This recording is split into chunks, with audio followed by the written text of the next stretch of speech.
मैं पालीवाल सर आप लोगों को सूचित करना चाहता हूं कि हम लोग लगातार पदवृद्धि के लिए काफ़ी लंबे समय से कार्यरत हैं और हम तो ठीक है, आप लोग भी काफ़ी हद तक काफ़ी अच्छी मेहनत कर रहे हैं। बार बार सरकार के विरोध में हम लोग लगातार काफ़ी लंबे समय से मेहनत कर रहे हैं, लेकिन हमने देखा कि मध्य प्रदेश सरकार अपनी बात सुनने को बिल्कुल कतई तैयार नहीं है।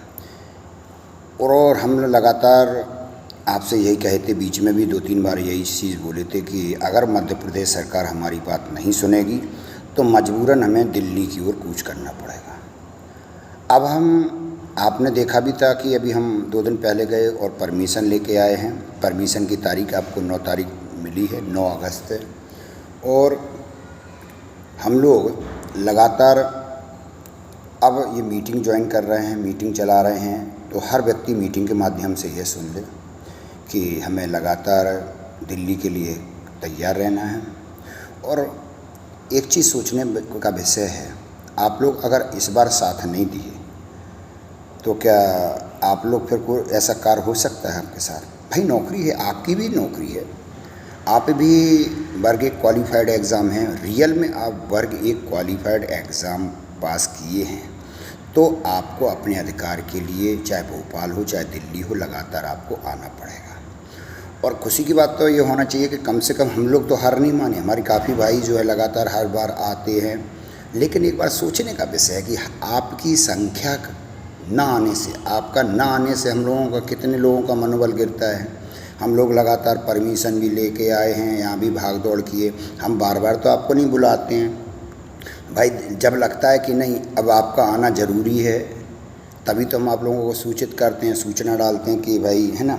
और रहा देखो ऐसा है कि चाहे हमारे अतिथि भाई हों या हमारी बहनें हों अतिथि, हम उनसे भी ये कहना चाहते हैं कि जो वर्ग 1 क्वालिफाइड हमारे अतिथि भाई बहनें हैं वो लोग भी बढ़ चढ़ के हिस्सा लें, क्योंकि सरकार लगातार ये अतिथि का मतलब क्या है, केवल एक सरकार अपना सिस्टम चला रही है। हम लोगों के माध्यम से अपना काम चला रही है। और हम लोग पीजी होल्डर होने के बाद भी ये नहीं समझ रहे हैं कि हम लोगों का शोषण हो रहा है, चाहे अतिथि भाइयों का शोषण हो रहा है। 17 साल से लगातार 15, 16, 17 साल से लगातार अतिथि भाइयों का शोषण होता रहा है।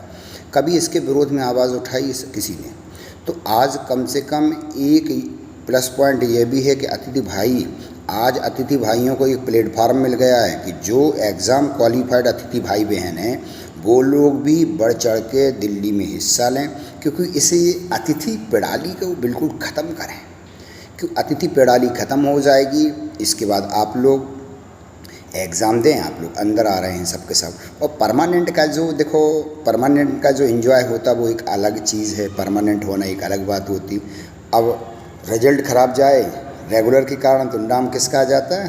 अतिथियों का। जो भी काम गलत होगा नाम अतिथियों का ही होगा। हम ये पूछते क्या रिजल्ट अतिथियों के ही कारण ख़राब आया? भाई रिजल्ट का योगदान में परमानेंट वाले भी तो टीचर थे, लेकिन कहावत भी है कि उससे मतलब नहीं है, अतिथियों पे जो भी होगा अतिथि ही जवाबदारी होगी। तो क्यों ना हम लोग सब मिलकर पीजी होल्डर हैं, इस अतिथि प्रणाली को ख़त्म करें। और अतिथि प्रणाली तभी ख़त्म होगी जब हम लोग परमानेंट नियुक्ति होंगे। नियुक्ति जो एग्ज़ाम 2 एग्ज़ाम क्वालिफाइड बंदा है वो सब का सब अंदर होना चाहिए। आप लोगों का अधिकार है भाई, आप लोग मेहनत करें, कितना मेहनत करें, रात और दिन एक करें। पढ़ाई में आप लोगों ने परिवार को नहीं देखा, छोटे छोटे बच्चों को नहीं देखा, है ना, अपने घर को नहीं देखा। और कैसे हम लोग किस हाल में हम लोग जी रहे हैं, कैसे घर की व्यवस्थाएँ हो रही हैं, हम लोग कैसे घर का, है ना, खर्चा चल रहा है। उन सारी आर्थिक स्थितियों से जूझते हुए हम आज लगातार सरकार से लड़ रहे हैं। और एक चीज़ और है भाई, 29 सीट तो अपन केंद्र सरकार को दिए है ना, तो आज अपना अधिकार है भाई। हम लोग वोट डालने गए थे, वो हमारा अधिकार था। आज अगर हम वोट डालने जाते हैं केंद्र सरकार में को अपने पूर्ण बहुमत से अगर हम जिताते हैं तो कन्फर्म है कि हमें अपनी मांगों के लिए केंद्र सरकार से हम गुहार लगाएं कि हम आपको मध्य प्रदेश के व्यक्ति, हर मध्य प्रदेश की भाई बहन आपको 29 सीट दिलाए। हमें बहनें हमारी ये कहेंगी, अधिक से अधिक बहनों को भी विशेष आना है, बहनों का प्रभाव ज़्यादा पड़ेगा। बहनें सीधा ये कहेंगी हमें लाड़ली बहनों का पैसा नहीं चाहिए, हमें हमारी जॉब चाहिए, क्योंकि हमने आपको 29 सीटें दी हैं, हमने 2 एग्ज़ाम क्वालिफाइड किए, हम तो आपको हमेशा देते ही रहे, लेकिन आपने हमें नौकरी अभी तक नहीं दी है। 1.5 साल से हम लगातार परेशान हो रहे हैं, रोडों के चक्कर काट रहे हैं, हमारे छोटे छोटे बच्चे हैं रोडों पर बेचारे फिर रहे हैं। तो ये सारी चीज़ें आप लोग सरकार को अवगत कराएंगे तभी। भाई केंद्र तक अभी इसकी कोई जानकारी नहीं है, और ये कन्फर्म है कि जिस दिन केंद्र को ये जानकारी मिल गई कि मध्य प्रदेश में युवा बेरोजगार जो फिर रहा है, रोजगार के लिए फिर रहा है, 2-2 एग्ज़ाम क्वालिफाइड, इनके साथ अन्याय हो रहा है, कुल मिला के हम दिल्ली अपने न्याय मांगने जाएंगे। दिल्ली चलो न्याय मिलेगा, दिल्ली चलो न्याय मिलेगा। हम न्याय के लिए बार बार दिल्ली चलो, दिल्ली चलो। हर भाई बहन अपने अन्य भाई बहनों को भी साथ में जोड़े इस सिस्टम को मुहिम। हमारे पास अभी काफ़ी टाइम है।